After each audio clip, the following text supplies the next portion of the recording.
Mesdames et messieurs, bonsoir et merci d'être au rendez-vous de cette session d'information sur Canal 3 Bénin. Voici les titres du journal. Agriculture entre crise économique, environnementale, sanitaire et politique, enjeux et réponses adaptatives en Afrique de l'Ouest. C'est le thème du colloque scientifique international organisé par l'Université nationale d'agriculture à Sakété. Pendant 3 jours, des réflexions sont menées par des participants pour trouver des solutions innovantes pour le secteur agricole en Afrique de l'Ouest. Les détails dans ce journal. Et pendant ce temps, 190 bénéficiaires du projet d'appui à la compétitivité des filières agricoles et à la diversification des exportations PACOFID enclenchent la dernière phase du processus de financement de leur sous-projet. La cérémonie officielle de signature des conventions de financement s'est déroulée ce mercredi au Palais des Congrès de Cotonou. Les bénéficiaires sont tous des porteurs de projets rigoureusement sélectionnés dans les filières ananas et cajou au Bénin. Et du côté de l'atelier sous-régional sur le financement de la protection sociale, c'est la satisfaction générale au niveau des participants. Après 3 jours d'échanges et de réflexion à Cotonou, la rencontre internationale est sanctionnée par des résolutions et des recommandations dont la mise en œuvre effective permettra d'aboutir à un financement inclusif et durable de la protection sociale. Voilà pour le titre, mesdames et messieurs. À nouveau, bonsoir. Pour la première fois de son histoire, l'Université nationale d'agriculture, dirigée par le recteur Bruno Djossa, organise un colloque scientifique d'envergure internationale pour trouver des solutions innovantes pour le secteur agricole en Afrique de l'Ouest. Ce colloque, qui s'est déroulé à Sakété, a duré 3 jours et a porté sur le thème « Agriculture entre crise économique, environnementale, sanitaire et politique, enjeux et réponses adaptatives en Afrique de l'Ouest ». Les détails dans ce reportage. Ce colloque scientifique, organisé par l'Université d'agriculture du Bénin, vise à contribuer au renforcement du partage, à la diffusion et à la valorisation des résultats portant sur la science, la technologie et l'innovation dans le domaine agricole. Pour la cause, 375 participants, des enseignants-chercheurs et des producteurs agricoles sont conviés ici à Sakété pour échanger sur les nouvelles innovations du secteur agricole et leur mise en application pour booster la participation du secteur agricole à la croissance économique du continent africain. Chers participants, ce premier colloque scientifique international de l'Université nationale d'agriculture vise à la fois un objectif scientifique et un objectif de développement avec un focus sur le développement du secteur agricole, moteur de l'économie de la majorité des pays de l'Afrique de l'Ouest. L'objectif scientifique général est d'inciter les chercheurs à des échanges fructueux sur les nouvelles connaissances scientifiques, les technologies et les innovations porteuses dans le domaine agricole. L'objectif de développement du colloque est d'accroître la contribution de l'agriculture à la croissance économique d'ensemble et la résilience des populations aux chocs sanitaires, environnementaux, politiques et économique que connaît l'Afrique de l'Ouest. Pour un secteur agricole performant, au service de la sécurité alimentaire et de la croissance économique des pays, les enseignants-chercheurs ont un grand rôle à jouer. Et c'est pourquoi le ministère de l'Enseignement supérieur et de la Recherche scientifique se réjouit fortement de cette initiative de l'Université nationale d'agriculture du Bénin. Ce colloque vient donc à point nommé parce qu'il est en phase avec la vision que l'autorité porte pour notre université.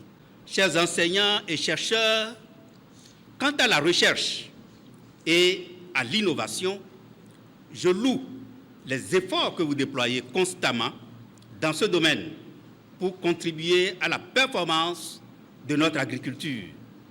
Je suis bien convaincu que vos laboratoires respectifs disposent de nombreux résultats de recherche et d'innovation qui méritent d'être présentés et soumis à l'analyse des pairs.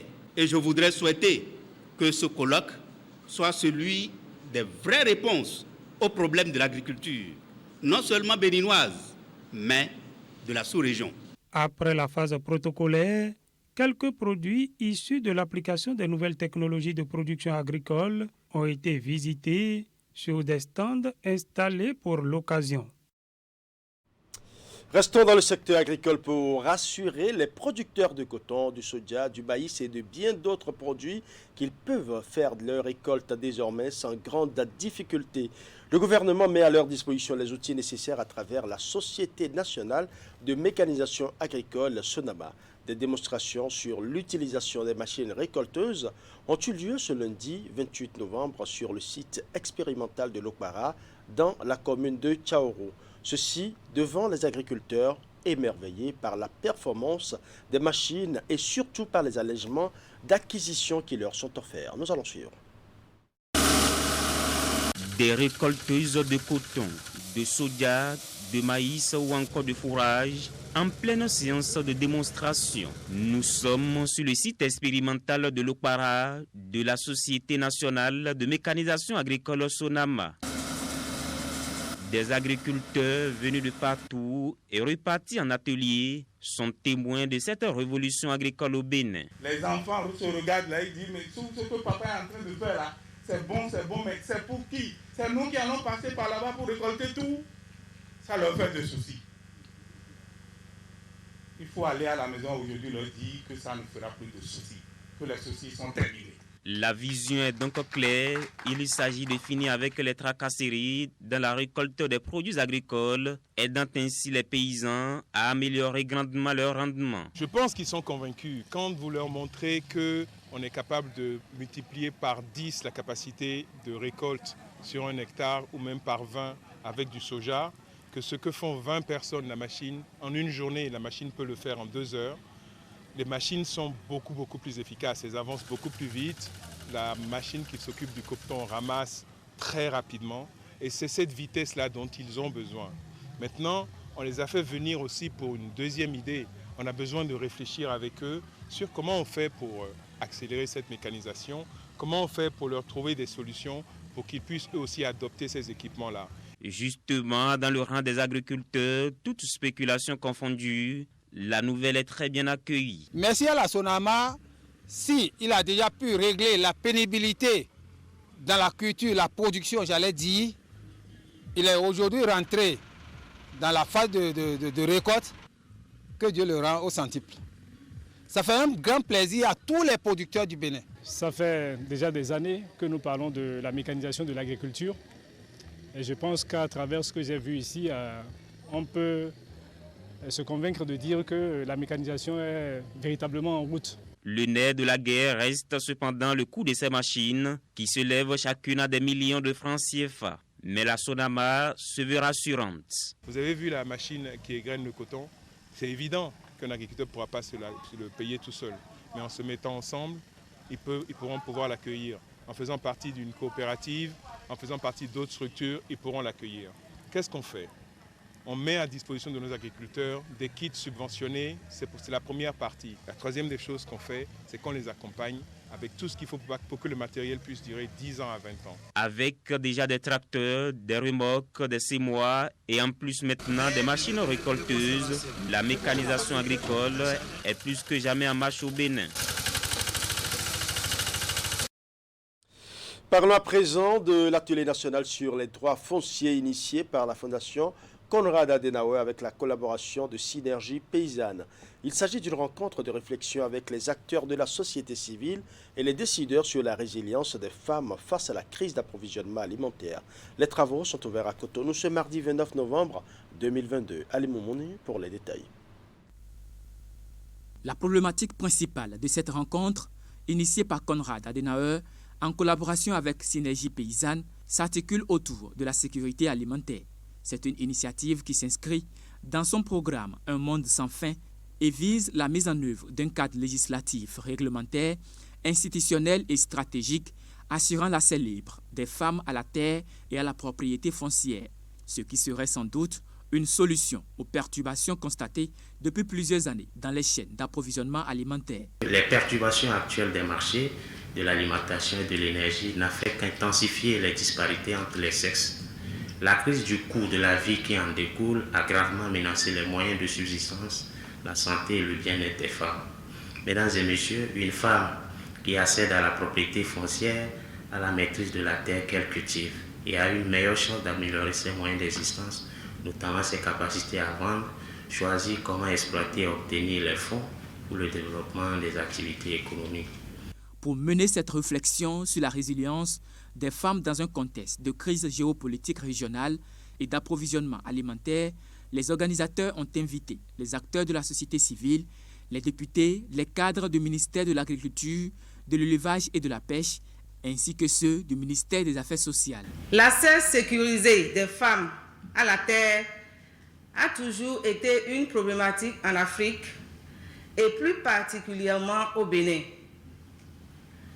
Malgré leur présence et leur rôle important dans la production des richesses agricoles, les femmes ont difficilement accès aux ressources foncières. Le système alimentaire a été un peu désarticulé, mais face à cette situation, le gouvernement du Bénin a pris un certain nombre de mesures, allant des mesures conjoncturelles aux mesures structurelles, qui ont quand même permis, dans une mesure appréciable, de contenir, disons, les effets donc, de cette crise.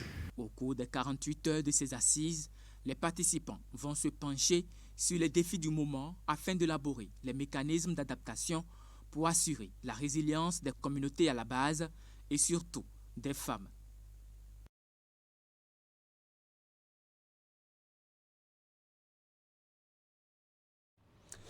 « 190 bénéficiaires du projet d'appui à la compétitivité des filières agricoles et à la diversification des exportations PACOFID enclenchent la dernière phase du processus de financement de leur sous-projet. La cérémonie officielle de signature des conventions de financement s'est déroulée ce mercredi 30 novembre au Palais des Congrès de Cotonou. Les bénéficiaires sont tous des porteurs de projets rigoureusement sélectionnés dans les filières ananas et cajou au Bénin.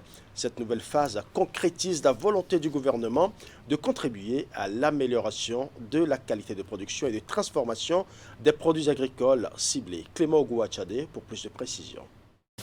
Des conventions de financement de sous-projets du guichet A officiellement signées dans le cadre du projet d'appui à la compétitivité des filières agricoles et à la diversification des exportations PACOFID.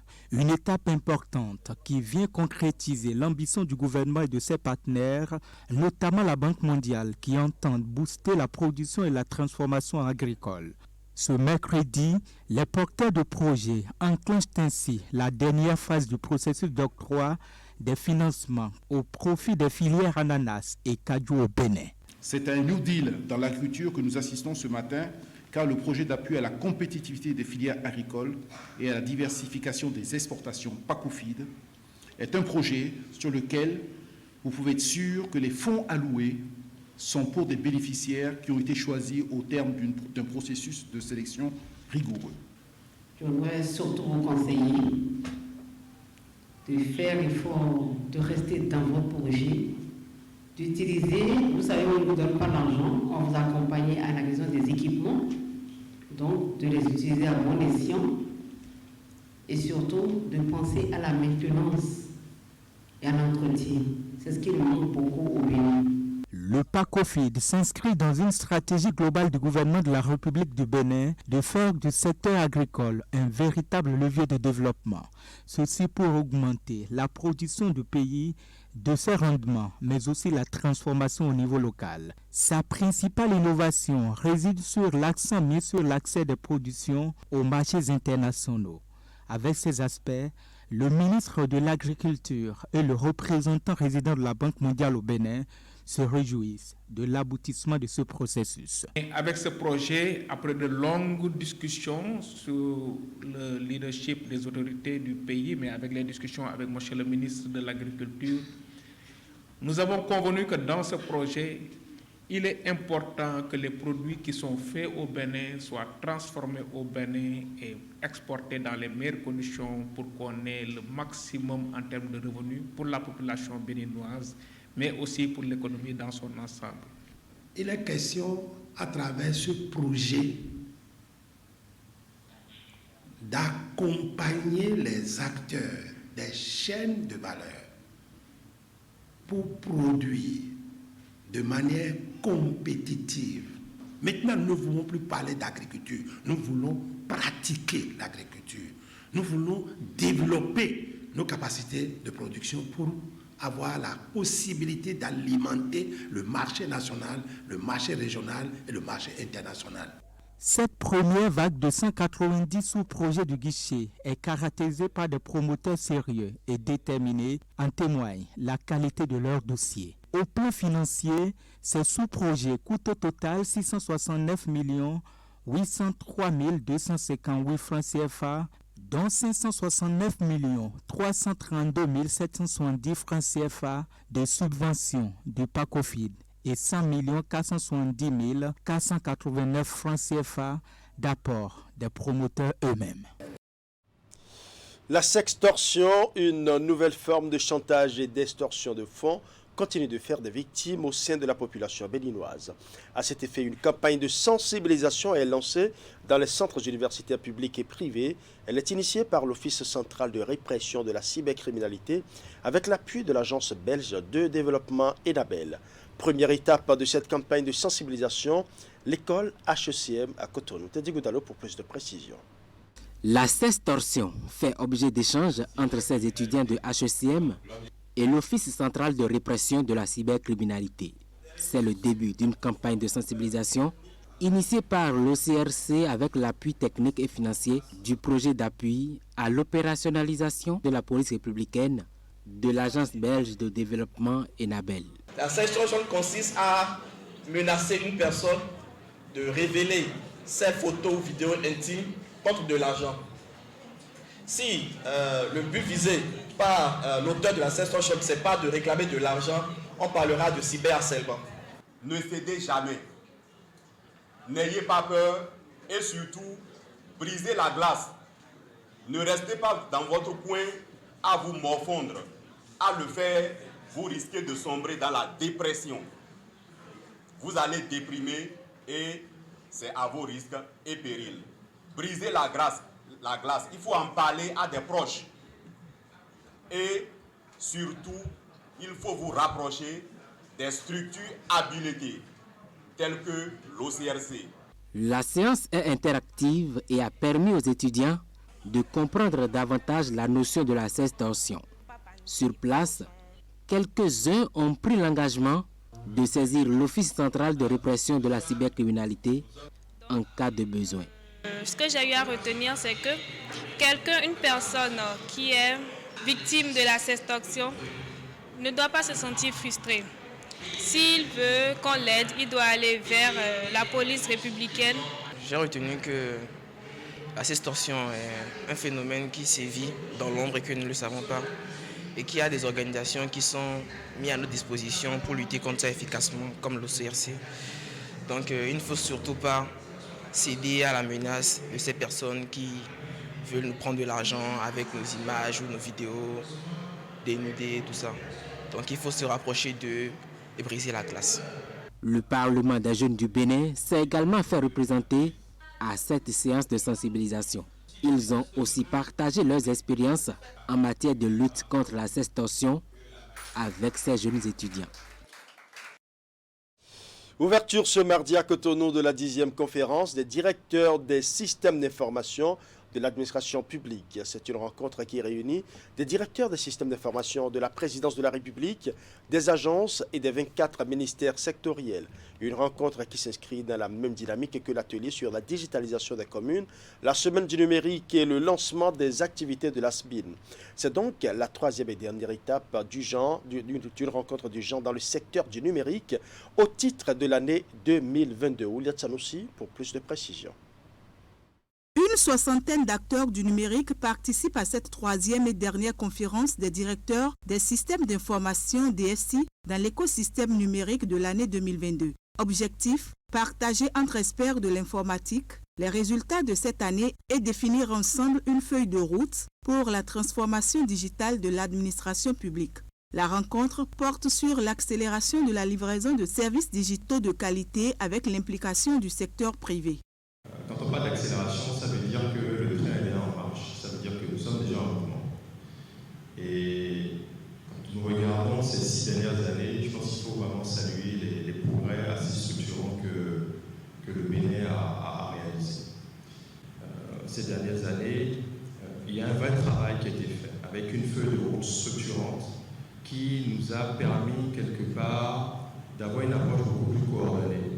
Cette accélération aujourd'hui, elle passe par, bien entendu, le travail des experts de l'informatique au sein des ministères, par le travail du secteur du numérique, mais aussi nous pensons au sein de l'administration que pour réussir cette transformation, nous devons faire travailler et collaborer avec le secteur privé.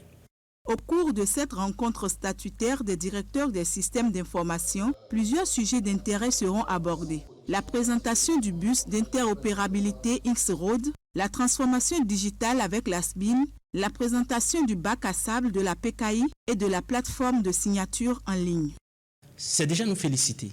Nous féliciter pourquoi? Vous savez aujourd'hui que le Bénin est très bien positionné dans les classements mondiaux. Il y a un dernier classement qui vient de sortir qui positionne le Bénin comme 7e pays africain et nous sommes au-delà de la moyenne mondiale. Ça, c'est la première chose. Ensuite, aujourd'hui, nous allons partager avec tous les DSI des ministères un projet important qui est le Centre de transformation digitale. Le Centre de transformation digitale a un projet à 4 volets. Le premier volet, c'est l'accélération des systèmes, des e-services. Le deuxième volet, parce que nous ne pouvons pas concevoir et développer des produits, des services numériques de qualité sans des ressources humaines compétentes. Donc il y a un deuxième volet qui consiste à former les ressources humaines de l'administration. Un troisième volet, bien entendu, qui implique le secteur privé, parce que nous devons également les accompagner à monter en compétences pour qu'ensemble nous puissions collaborer autour d'un objectif commun. Et le quatrième volet qui est un volet lié un peu, je dirais, à l'innovation. Comment nous pouvons innover, continuer à innover pour pérenniser la transformation en cours au Bénin. La conférence des DSI constitue le creuset du secteur du numérique de l'administration publique béninoise autour duquel sont réunis les directeurs des systèmes d'information. C'est une réunion trimestrielle organisée par le ministère du numérique et de la digitalisation. Restons dans le secteur du numérique avec la fondation MTN Bénin qui lance son nouveau projet dénommé Tita Digital Skills. C'est un projet initié au profit des étudiants et jeunes diplômés des universités publiques du Bénin avec pour objectif de les aider à acquérir des compétences dans le domaine du numérique. Le lancement de ce nouveau projet de la fondation MTN Bénin s'est déroulé ce mardi 29 novembre à Cotonou. Reportage. Des formations en numérique offertes aux étudiants des universités publiques du Bénin pour l'année 2022-2023 grâce au projet Tita Digital Skills. 300 étudiants seront impactés par ce projet, pensé et financé par la fondation MTN au Bénin. Le programme s'articule autour de la création d'un centre de formation courte et certifiante pour les étudiants et jeunes diplômés en vue de renforcer leurs compétences digitales et professionnelles. Le deuxième processus, j'en parlais juste avant, c'est celui qui est propre à la Coding Academy. Alors la Coding Academy, c'est une formation effectivement initiée par Epitech et qui du coup est une formation intensive qui est plutôt dédiée aux personnes qui souhaitent se reconvertir dans le numérique et donc elle se déroule durant 6 mois en présentiel. Donc vraiment avec cette formation, on peut devenir développeur web ou mobile full stack à l'issue. On veut vraiment proposer une approche qui soit moderne et complètement digitalisée. C'est-à-dire, dans notre processus de recrutement déjà, on a une inscription, des tests, la signature du contrat qui vont se faire en ligne principalement. C'est un projet de 5 ans qui cible les étudiants âgés de 18 à 35 ans et se décline en 2 phases. La phase pilote sera mise en œuvre entre décembre 2022 et mars 2023 dans les universités d'Abomey-Calavi et de Parakou. 100 boursiers seront sélectionnés à cet effet. La participation féminine est sollicitée. Quant à sa seconde phase, elle concerne toutes les universités publiques du Bénin et va se dérouler de mars à septembre 2023 avec une sélection de 200 boursiers. À la base, nous avons l'accès numérique et l'alphabétisation numérique. Ensuite, il y a la deuxième couche, les aptitudes et les capacités humaines. C'est l'innovation et l'esprit d'entreprise qui permettent d'exploiter les compétences à un niveau avancé afin d'amplifier l'impact et d'assurer l'autosuffisance. Et enfin, au plus haut niveau de la pyramide, nous avons l'innovation et l'entrepreneuriat. Notre ministère ne peut que se réjouir de cette très belle initiative qui cadre parfaitement avec la vision actuelle du gouvernement et donc la professionnalisation des formations pour une meilleure insertion des jeunes sur le marché, tant national que mondial, est plus que d'actualité. Nous ne pouvons donc que saluer et soutenir fortement cette initiative. Sont associés à ce programme ambitieux le ministère de l'Enseignement supérieur et de la Recherche scientifique, le ministère du Numérique et de la Digitalisation, le ministère des Petites et Moyennes Entreprises et de la Promotion de l'Emploi, puis bien d'autres partenaires. Je l'annonçais en titre, après 3 jours d'échanges et de réflexion, c'est la satisfaction générale au niveau des participants de l'atelier sous-régional sur le financement de la protection sociale. Une rencontre internationale qui a réuni à Cotonou 6 pays que sont le Burkina Faso, la Guinée, le Mali, le Sénégal, le Togo et le Bénin.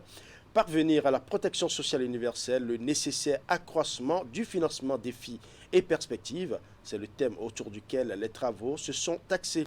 Les assises de Cotonou sont sanctionnées par des résolutions et des recommandations dont la mise en œuvre effective permettra d'aboutir à un financement inclusif et durable de la protection sociale. Oulia Tsanoussi. Ils ont passé 3 jours ensemble pour réfléchir et échanger sur le financement de la protection sociale. C'est au cours de cet atelier sous-régional axé sur le thème « Parvenir à la protection sociale universelle, le nécessaire accroissement du financement, défis et perspectives ». Les travaux se sont achevés ce mercredi sur des résolutions concluantes et des recommandations à la satisfaction générale. Nous pouvons retenir que les participants ont pris des résolutions à l'endroit d'eux-mêmes en tant que partenaires sociaux et mouvements sociaux et également à l'égard des partenaires techniques et financiers. Ils n'ont pas oublié de faire des recommandations à l'endroit des acteurs gouvernementaux. Au regard des résultats de nos travaux, on peut dire que nous percevons le rôle que nous devons jouer, non seulement dans la synergie d'action que nous devons développer avec les autres acteurs, mais aussi et surtout de susciter un meilleur financement de la protection sociale dans nos pays. Durant les 3 jours d'intenses travaux, les participants ont élaboré 8 pistes de solutions en vue du financement inclusif et durable de la protection sociale. Ils ont également relevé le rôle crucial des organisations syndicales et des mouvements sociaux dans la lutte pour la protection des intérêts des populations et la nécessité de changer de paradigme et de stratégie. J'ai été personnellement impressionné par l'intérêt que vous avez accordé à cet atelier au cours duquel nous avons tous retenu la nécessité d'approfondir nos connaissances sur la thématique. Les inspires nationaux ont désormais le devoir de prendre des initiatives de renforcement des capacités de leurs organisations membres, mais aussi des autres partenaires sociaux et notamment les acteurs gouvernementaux pour préparer aussi des actions de plaidoyer bien documentées et envisager avoir des résultats positifs. Je tiens particulièrement à tirer le chapeau aux collègues qui n'ont ménagé aucun effort pour que nous parvenions aux résultats obtenus. Cette session de partage d'expériences est organisée par les mouvements sociaux We Social Movements et Inspire Afrique de l'Ouest qui regroupent le Burkina Faso, la Guinée, le Mali, le Sénégal, le Togo et le Bénin. Au regard des conclusions, cet atelier est d'une grande importance pour la Confédération syndicale internationale CSI Région Afrique, invitée à l'occasion.